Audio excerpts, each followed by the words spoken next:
Biologia, primeira série, capítulo 8, gravando. Bom dia, gente, tudo bem com vocês? Vamos continuar aí com os nossos estudos. Hoje nós vamos falar do capítulo 8, que trata a respeito de embriogênese humana. Então peguem o livro aí para acompanhar, já sabem, né? Marquem as dúvidas para que a gente possa tirar essas dúvidas no nosso horário de aula lá no Google Class. Vamos começar. Bom, a gente começa na embriogênese humana a partir da fecundação. Lembrando, né, gente, que esse capítulo 8, ele acaba sendo uma continuação do capítulo 7, onde a gente já começou a falar a respeito de embriologia. Então é preciso que tenha prestado atenção e compreendido o capítulo 7, porque a gente vai utilizar alguns dos termos que nós vimos no capítulo 7. Então a gente começa já a partir de fecundação, que é a união do espermatozoide com o ovócito secundário, que dá origem ao zigoto, né? O que vai acontecer? Esse zigoto, ele vai sofrer várias divisões mitóticas. Essas células formadas, elas vão migrar, elas vão se diferenciar para que elas possam originar os tecidos e os órgãos e vai ocorrer o crescimento desse embrião. A fecundação, ela ocorre na tuba uterina. Então, observa aqui, nós temos aqui nessa ilustração o útero, né? As tubas uterinas, uma de cada lado, e os ovários. Então, a fecundação, ela ocorre nessa primeira parte aqui da tuba uterina, mais precisamente nessa voltinha que a gente observa aqui, que é a região chamada de ampola da tuba uterina. Aqui nós temos duas micrografias, onde a gente vê o processo de fecundação. Então, aqui a gente está vendo, o ovócito secundário e os diversos espermatozoides tentando fecundá-lo. Aqui a gente está vendo especificamente o momento em que o espermatozoide começa o processo de penetração nesse ovócito secundário. Bom, então, falando a respeito dessa fecundação, a gente precisa falar de um momento que é um momento crucial, um momento muito importante, perdão, gente, que é chamado de reação acrossômica. É o momento em que ocorre a liberação de enzimas da estrutura do acrossomo do espermatozoide. Então, se vocês observarem aqui, né? Aqui nós estamos vendo a cabeça do espermatozoide. Bem nessa regiãozinha da ponta da cabeça do espermatozoide, tem uma estrutura que é chamada de acrossomo. Essa estrutura, ela contém, é como se fosse uma bolsa que contém várias enzimas dentro. Então, essas enzimas, elas servem para quê? Para que esse espermatozoide consiga penetrar, consiga passar através da zona pelúcida, da corona radiata e da zona pelúcida desse ovócito secundário. Observa aqui o processo em que esse espermatozoide se aproxima. Desculpa, gente.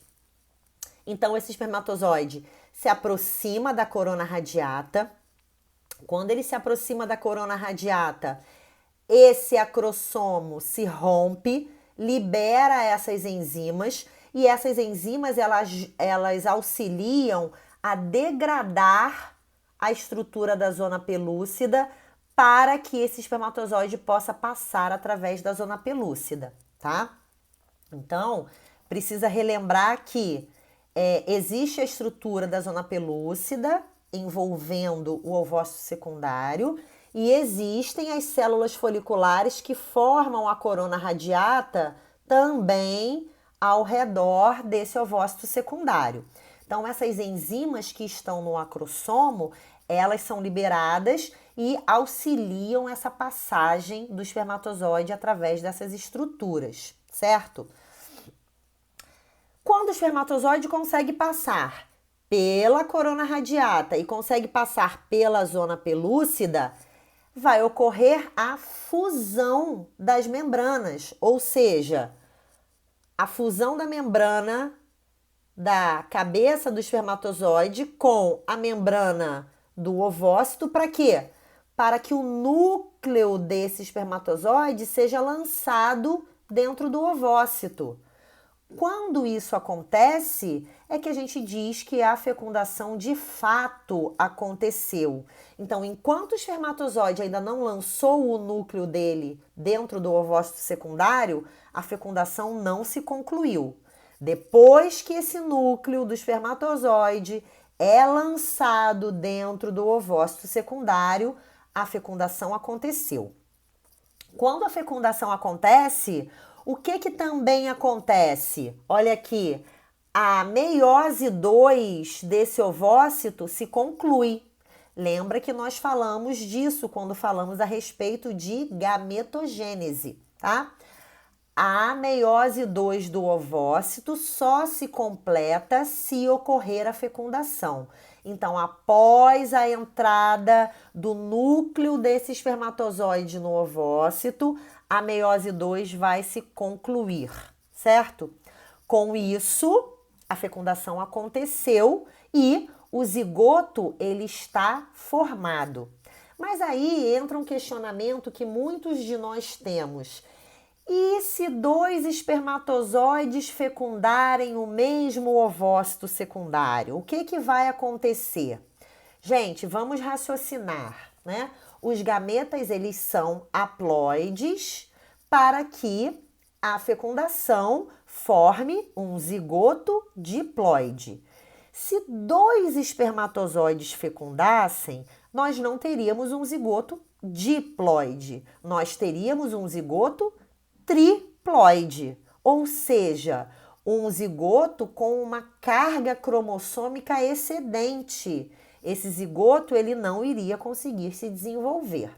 Então, não tem como um embrião se desenvolver se ele tiver a penetração de 2 ou mais espermatozoides. Para isso, existe um mecanismo que se chama bloqueio à poliespermia, ou seja, o ovócito, né, que nessa altura já terá sido fecundado, ele sofre várias modificações para que outros espermatozoides não penetrem.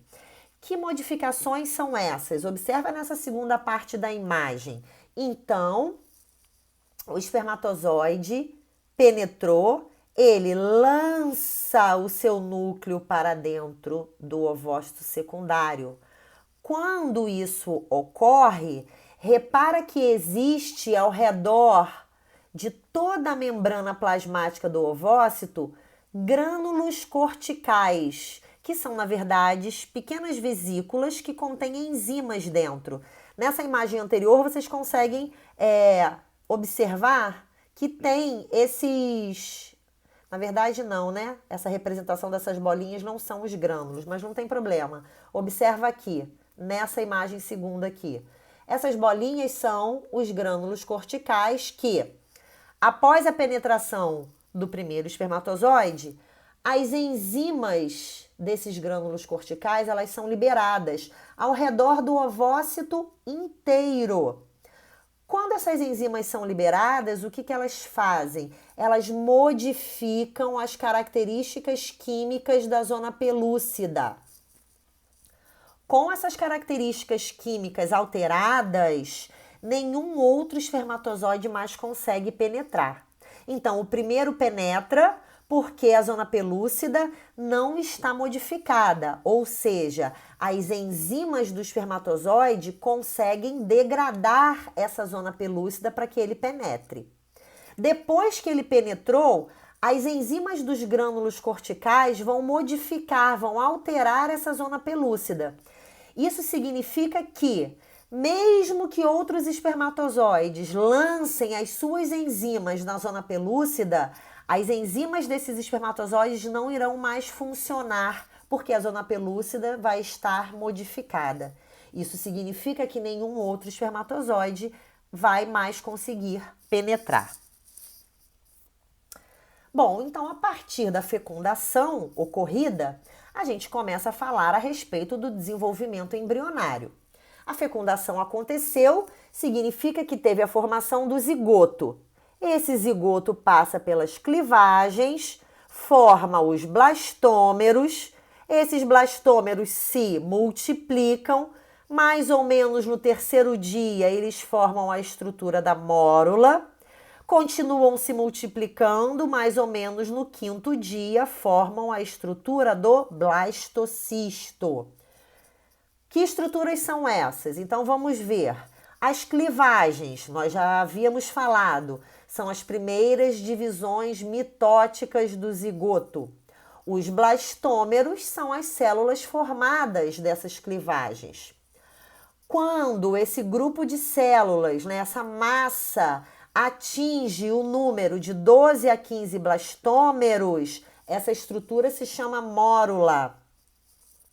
Quando dentro dessa mórula se forma a cavidade interna da blastocele, que é uma cavidade que fica repleta de líquido, essa mórula passa a ser chamada de blastocisto. Então, isso tudo acontece nos 5 primeiros dias após a fecundação.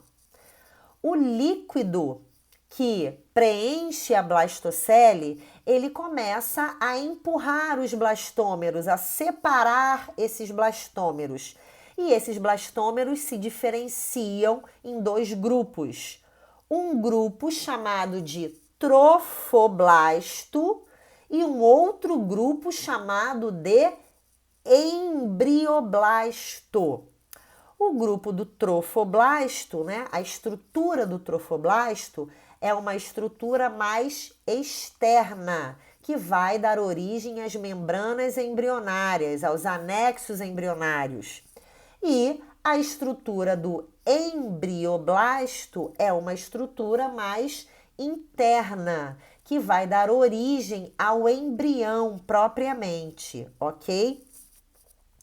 No 6º dia, a partir da fecundação, aproximadamente, ocorre o processo chamado de nidação. Nidação significa a fixação do blastocisto no endométrio.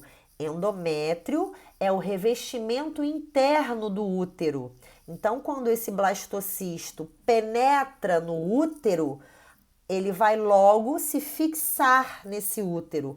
Essa fixação ocorre nessa camada do endométrio. Se chama nidação e ocorre aproximadamente no 6º dia após a fecundação. Repara que aí a gente já está falando no 6º dia, a gente já está no finalzinho da primeira semana de desenvolvimento embrionário. Depois, obviamente, inicia-se a 2ª semana de desenvolvimento embrionário, onde nós teremos 2 eventos importantes. O primeiro, a implantação desse blastocisto, ela vai se concluir. Então, na primeira semana ele se fixa, na 2ª semana ele se implanta e vai se formar o disco embrionário bilaminar. São as características importantes da 2ª semana. Observa nessa imagem, que é uma imagem parecida com a imagem que vocês têm aí no livro de vocês. Então, aqui nós estamos vendo o quê? Útero, tuba uterina e ovário. Então, ocorreu a ovulação, ou seja, o ovócito secundário foi eliminado de dentro do ovário, passou para dentro da tuba. Aqui na tuba uterina ocorreu a fecundação. Essa fecundação deu origem, então, primeiro, núcleo do espermatozoide dentro do ovócito secundário, final da meiose 2 do ovócito secundário, formação do zigoto. Esse zigoto vai passar pelas clivagens, que são as divisões mitóticas. Então, ele começa a se dividir. Era uma célula, passam a ser duas, que passaram a ser quatro e assim sucessivamente. Então, os processos de clivagem. Quando atinge aproximadamente de 12 até umas 16 células, é mórula. Então, é uma massa formada por 12 até 16 células. Essa mórula vai passar a ser blastocisto quando forma-se uma cavidade interna chamada de blastocele. Então, aqui na mórula, essa massa é uma massa compacta dos blastômeros. Depois, forma-se uma cavidade no interior. Essa cavidade se chama blastocele e quando essa cavidade está formada, a estrutura passa a ser chamada de blastocisto. Na estrutura do blastocisto, a gente observa a diferenciação de dois grupos de células. Um grupo mais externo, que é esse aqui bem de fora, que é o trofoblasto, e esse grupo interno, esse pedacinho aqui de dentro, que é o grupo do embrioblasto. Observa que quando esse blastocisto se forma, ele já está onde? Penetrando no útero. Então, assim que ele penetra no útero, ele vai fazer o quê? Ele vai se fixar. Aqui mostra exatamente esse processo de fixação e depois o processo de implantação, né? Então, repara que isso ocorre após a entrada do blastocisto no útero. Depois que isso acontece, né? Então, terminada a segunda semana, inicia-se a terceira semana, que é uma semana que ocorre o processo de gastrulação. Isso significa o quê? Definição do plano corporal do embrião e formação dos folhetos germinativos. O que são os folhetos germinativos? São os tecidos embrionários que irão dar origem aos tecidos definitivos. Quem são eles? Endoderma, mesoderma e ectoderma. Começa a se formar também o quê? Anexos embrionários. Então, saco vitelínico. Repara que agora a gente vai falar novamente dos anexos embrionários. Nós já havíamos falado dos anexos embrionários na aula passada. Só que hoje nós estamos falando novamente deles, mas especificamente a respeito da espécie humana. Então, essas características que nós temos aqui dos anexos embrionários, elas dizem respeito à espécie humana, ok? Então, saco vitelínico quase não acumula vitelo, participa da formação do intestino primitivo e auxilia a nutrição desse embrião até a formação da placenta. Então, a quantidade de vitelo que tem ali dentro é muito pouca. Amnion é a bolsa que fica preenchida por líquido e esse líquido, ele protege o embrião contra choques mecânicos. Córeo envolve o saco vitelínico e o amnion se funde ao alantoide. O alantoide, por sua vez, não tem praticamente a função de armazenar os excretas. Por quê? Porque isso vai acontecer através da placenta. Então, qual vai ser a função do alantoide? Vai participar da formação dos vasos sanguíneos e também participar da formação da placenta.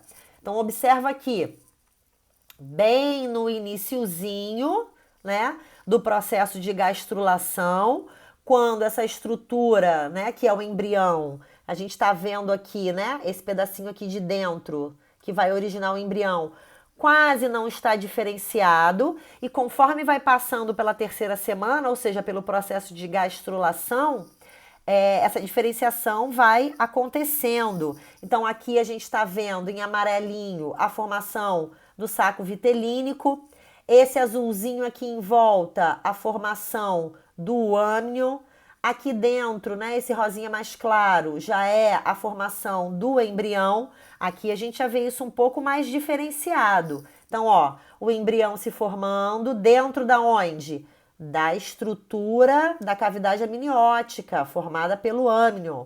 Aqui a gente tem o saco vitelínico em amarelo, bem pequenininho, ele é pouco desenvolvido. Estamos vendo aqui a formação do cordão umbilical, ok? Onde a gente percebe a participação, né, desse saco vitelínico. Observa que esse saco vitelínico, ele penetra por essa região do cordão umbilical e ele vai participar da formação do intestino primitivo. Aqui um pouco mais adiantada a imagem, né, mostrando exatamente o saco amniótico, o saco vitelínico e o âmnion, ok? Depois da terceira semana, né? Então, aproximadamente da quarta até a oitava semana, a gente tem o período que é chamado de período da organogênese. É o período onde a gente tem a formação dos principais órgãos. Desculpa, pessoal. A formação dos principais órgãos. O que vai ocorrer nesse período?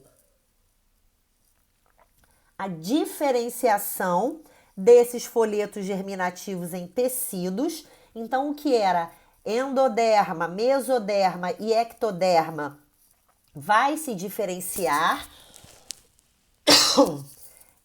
Ectoderma, epitélios externos. Mesoderma, músculos, ossos, cartilagens e sangue. Endoderma, epitélio de vários sistemas, como por exemplo, sistema respiratório e sistema urogenital. Uma coisa importante, galera, como é que essa diferenciação ocorre? Ela ocorre graças ao processo de ativação e inativação gênica. O que significa isso? Todas as nossas células, elas têm lá no núcleo delas a mesma informação genética. Entretanto, elas têm genes ativos e genes inativos diferentes. Por exemplo, vamos supor uma célula muscular que tem, né, a função bastante específica de contração e uma célula epitelial, uma célula da nossa pele, né, que não tem essa função de contração. Então, qual é a diferença? As duas células têm o mesmo material genético. Entretanto, na célula muscular, os genes responsáveis pela contração muscular, eles estão ativos.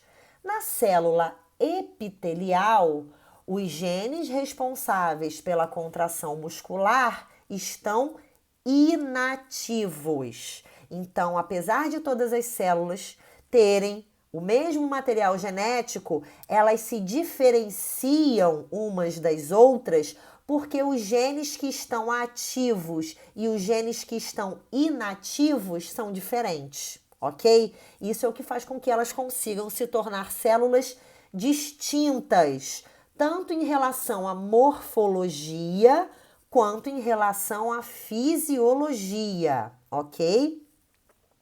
Durante esse período, ocorre um processo muito importante, que é o processo de neurulação. Esse processo é um processo que forma o tubo neural e forma a notocorda. Qual é a importância dessas estruturas? O tubo neural, ele representa o primórdio do sistema nervoso central. A partir do tubo neural, que as estruturas do sistema nervoso central irão se diferenciar. E a notocorda, ela representa o primeiro eixo de sustentação desse embrião e ela vai ser substituída pela coluna vertebral. Nós também já havíamos falado a respeito disso na aula passada. Observa na imagem. Aqui, né, a gente tem a estrutura do embrião E nós estamos vendo que forma-se aqui em cima, né, dessa região superior aqui, ó, em roxinho, então dessa região superior, a gente tem aqui a formação da estrutura do tubo neural. Quando esse tubo neural se forma, ele vai induzir a formação da notocorda aqui embaixo. Então, aqui em cima se formou o tubo neural, ele induziu a formação da notocorda e a notocorda se formou logo aqui embaixo. Abaixo da notocorda, a gente vê a formação do intestino primitivo. Então, aqui a gente está supondo que a gente tem um corte nesse embrião para que a gente veja as estruturas internas se formando. Então, fica bastante atento a isso, porque muitas questões de vestibular, elas mostram exatamente essa figura aqui, essa imagem. Então, repara, você precisa saber que nessa imagem, essa estrutura superior é o tubo neural, essa estrutura do meio é a notocorda e essa estrutura maior aqui embaixo é a estrutura do intestino. Vamos falar um pouco a respeito da placenta, né, que é uma estrutura muito importante para o desenvolvimento dos mamíferos placentários, então, obviamente, dos seres humanos. Ela se forma no final da 4ª semana de desenvolvimento embrionário e ela vai permitir a troca de substâncias entre a mãe e o feto, né? E entre o feto e a mãe também. Ela é formada pelo córeo fetal e pelo endométrio materno, tá? Então, além dela ter essa importância em relação a essa troca de substâncias, então repara, o oxigênio para o feto, os nutrientes para o feto, então chegam através da circulação da mãe para o feto pela placenta. A eliminação de excretas do feto, né, da circulação do feto para a mãe também através da placenta. Então, além disso, a placenta ela é uma estrutura que produz hormônios. Então, nós temos aqui os hormônios produzidos, hormônio HCG, hormônio lactogênico placentário humano, progesterona e estrógeno.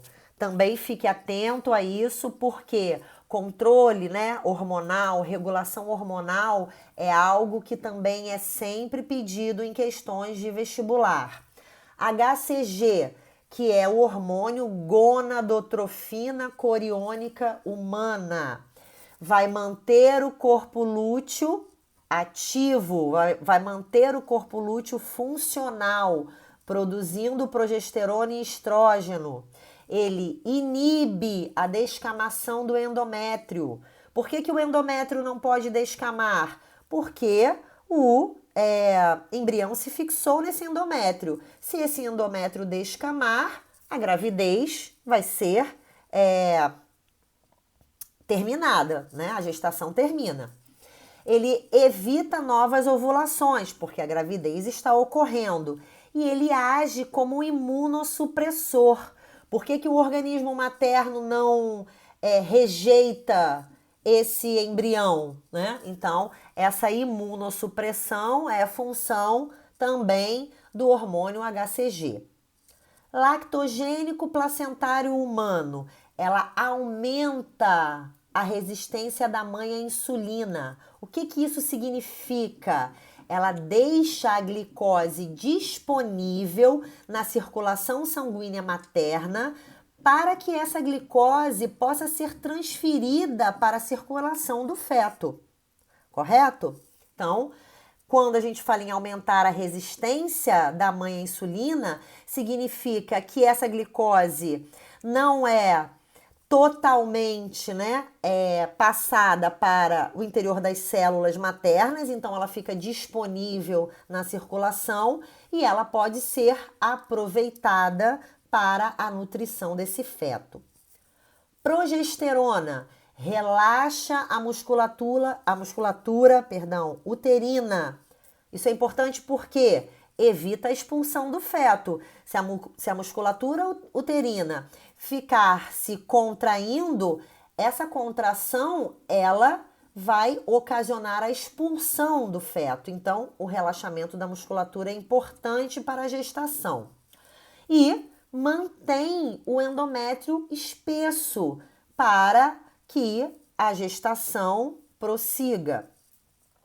Estrógeno prolifera as células da musculatura uterina, aumenta a vascularização do útero, né? Exatamente para que essa gestação ocorra de maneira eficiente, para que essa placenta se forme de maneira eficiente e para que essas trocas possam acontecer. Aqui tem a imagem de uma placenta humana, né? E aqui a gente tem a ilustração mostrando que nessa placenta existem, né, os vasos sanguíneos, tanto da circulação do feto, repara que vem aqui através do cordão umbilical, quanto os vasos sanguíneos da circulação da mãe, que vem aqui a partir do endométrio materno. Bom, ainda em relação à placenta, existem algumas anomalias placentárias que podem prejudicar ou que podem interromper a gestação. Na maioria das vezes, essas anomalias estão associadas ao uso de tabaco, álcool, a alguns outros tipos de drogas e alguns tipos de medicamentos também. Existem medicamentos que não podem ser consumidos durante a gestação, por isso que gestante precisa ter cuidado, né? Não pode fazer automedicação, tem que se medicar de acordo com a orientação médica. Que anomalias são essas? Placenta prévia e descolamento prematuro da placenta. O que é a placenta prévia?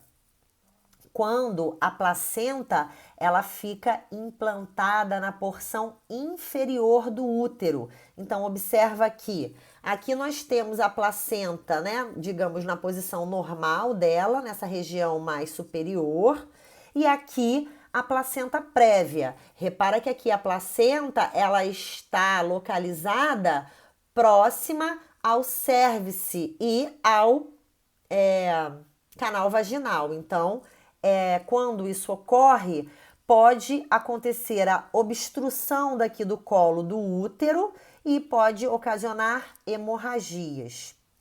E o descolamento prematuro da placenta é quando a placenta ela se solta do útero antes do parto, né? Então a gente sabe que depois que o bebê nasce, né, então isso pode ocorrer logo após o nascimento ou até um prazo de meia hora, essa placenta ela é eliminada também por conta das contrações do parto.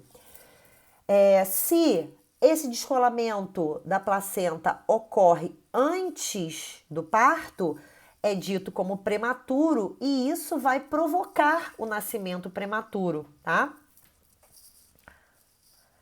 Bom, a partir da 9ª semana até o nascimento, a gente chama esse período de período fetal. Então, a gente não diz mais que é embrião.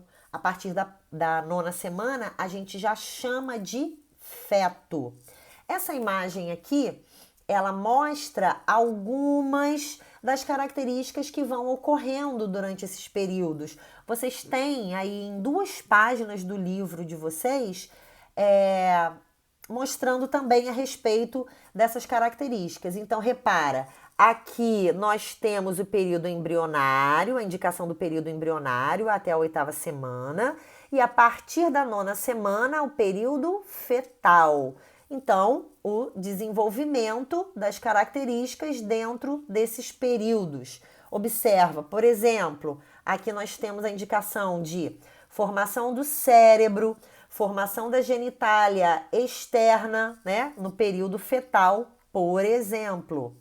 No período embrionário, formação dos olhos, do coração, das orelhas, do palato, tá? Então, são apenas, gente, algumas características, tá? Só uma representação. Vamos falar então sobre os gêmeos, sobre o parto e sobre a amamentação. A gente chama de gêmeos quando ocorre uma gravidez múltipla. 2 ou mais embriões simultâneos estão sendo gerados no útero. Esses gêmeos, eles são idênticos quando um único embrião, então ocorreu uma única fecundação que deu origem a um único embrião, só que as células desse único embrião, elas se separam logo no comecinho do desenvolvimento, dando origem a 2 embriões. Eles são idênticos, eles têm o mesmo material genético. Eles são chamados de univitelinos. Ou esses gêmeos podem ser fraternos ou bivitelinos. 2 óvulos ou mais, né? Então, suponhamos que a mulher, num determinado mês, ela ovulou um ovócito de cada ovário. Um ovócito do ovário esquerdo, um ovócito do ovário direito. Esses ovócitos foram fecundados. O ovócito do ovário esquerdo foi fecundado por um espermatozoide e o ovócito do ovário direito foi fecundado por outro espermatozoide. Então, se originaram 2 embriões, um de cada fecundação. São gerados, né, ao mesmo tempo naquela gestação, mas não são idênticos, ok? O parto ocorre entre a 37ª a 40ª semana. Então, é bastante comum a partir da 38ª, mais ou menos nesse período, o parto acontecer. A ocitocina, que é um hormônio produzido pelo hipotálamo e secretado pela neurohipófise,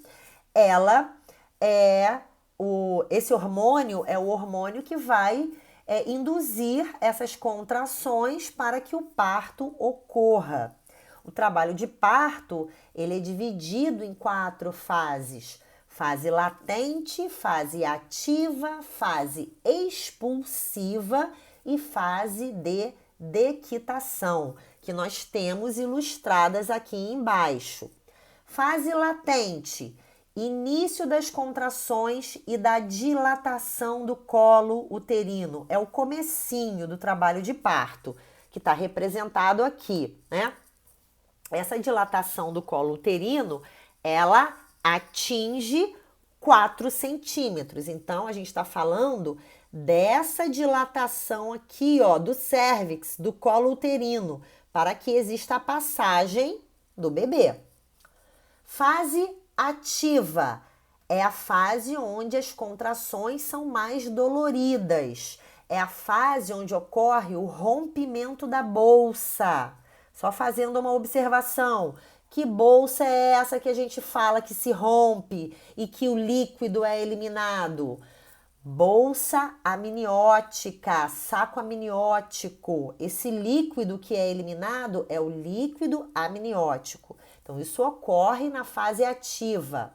Na fase ativa, a dilatação do colo uterino chega a 10 centímetros. Então, observa que nessa primeira imagem, esse colo uterino ele estava com a dilatação menor. Nessa segunda imagem, o colo uterino está com a dilatação maior. Terceira fase, fase expulsiva. É quando ocorrem as contrações para a saída do bebê, né? É quando o médico vai pedir que a gestante comece, a fazer força quando vem a contração para que o bebê possa sair, né? Essa saída ocorre através do canal vaginal. Então, aqui a gente está falando de um parto normal, tá legal, pessoal? Então, observa aqui nessa imagem 3 a indicação de que o bebê começa a sair através do canal vaginal. Primeiro sai a cabeça, depois a parte dos ombros para que o restante do bebê saia. E a última fase, que é a fase de dequitação, que é quando o bebê já nasceu, mas ocorrem contrações para a saída da placenta. Então, olha só, o bebê nasce, o bebê sai, né? Esse cordão umbilical, ele é cortado e depois essa placenta que ficou ainda lá dentro do útero, ela vai ser expulsa também. Ela também vai sair de dentro do útero, ok? Aí aconteceu todo o trabalho de parto. Em relação à amamentação, quando a gente fala em amamentação, a gente está falando da nutrição do bebê através do leite materno, da sucção do leite materno do bebê, né? Essa amamentação pelo leite materno, ela vai fornecer todos os nutrientes que esse bebê precisa e principalmente os anticorpos que são passados da mãe para o bebê através desse leite materno. O bebê, ele leva um tempo para ter o seu sistema imunológico funcionando, ou seja, para que ele produza os seus próprios anticorpos. Então, nesse período em que o sistema imunológico dele ainda não está funcional, ele precisa receber esses anticorpos da mãe, para que, obviamente, ele esteja protegido, né? E ele só recebe esses anticorpos se ele fizer a nutrição dele através do leite materno. A recomendação da OMS, da Organização Mundial de Saúde, é que esse aleitamento materno, né, essa amamentação, essa nutrição do bebê, ocorra apenas de leite materno até os 6 meses. Então, até os 6 meses de vida desse bebê, não há necessidade de ser inserido nenhum outro tipo de alimento.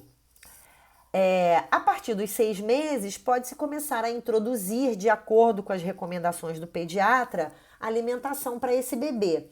Entretanto, a OMS ela também sugere que a amamentação ela permaneça até os 2 anos de idade junto com a alimentação, com os outros tipos de alimento que esse bebê vai consumir, que essa criança vai consumir, tá ok? Aqui eu coloquei para vocês, para quem possa ter ficado com dúvida, em relação à formação dos gêmeos univitelinos e à formação dos gêmeos bivitelinos.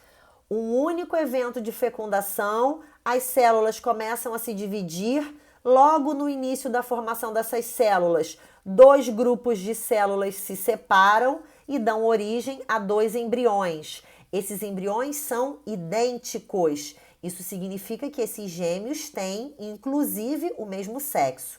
2 meninas ou 2 meninos. Gêmeos bivitelinos.